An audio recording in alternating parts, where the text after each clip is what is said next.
মা, আজকে কি রান্না করব? আজকে তুমি সুন্দর করে আলু আর টমেটো দিয়ে শোল মাছের পাতলা ঝোল আর শুটকি ভর্তা কর। আচ্ছা। বাবা কোথায় মা? তোমাদের বাবা নামাজ পড়ে নদীতে চলে গিয়েছে মাছ ধরতে। মাছ ধরতে গেছে। হ্যাঁ, খেতে বসো। ভালো লাগছে। দেখো মা, কত বড় শোল মাছ এনেছি।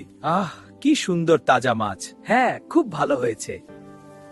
আজকে তাজা আদা রসুন বেটে তরকারিতে দিব, তাহলে বেশি মজা হবে। ঠিক মাছটা খুব তাজা লাগছে।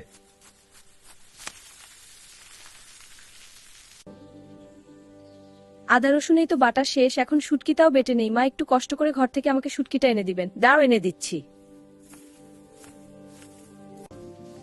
মা, একটু দেখেন তো লবণ ঠিক আছে কিনা। দারুণ মজা হয়েছে। আমি তাহলে গোসলে যাই, তারপর তুমি যেও। আমি ভাত বসাবো না হলে নামাজ পড়তে অনেক দেরি হয়ে যাবে। ঠিক আছে।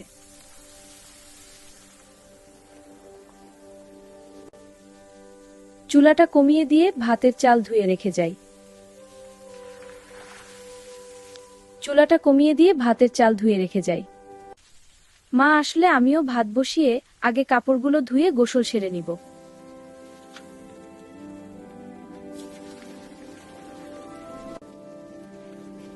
বাচ্চারা এসে পড়েছে, তাড়াতাড়ি যাও, একে একে গোসল কর। তোমাদের গোসল শেষ হলে আমি গোসলে যাব। ঠিক আছে।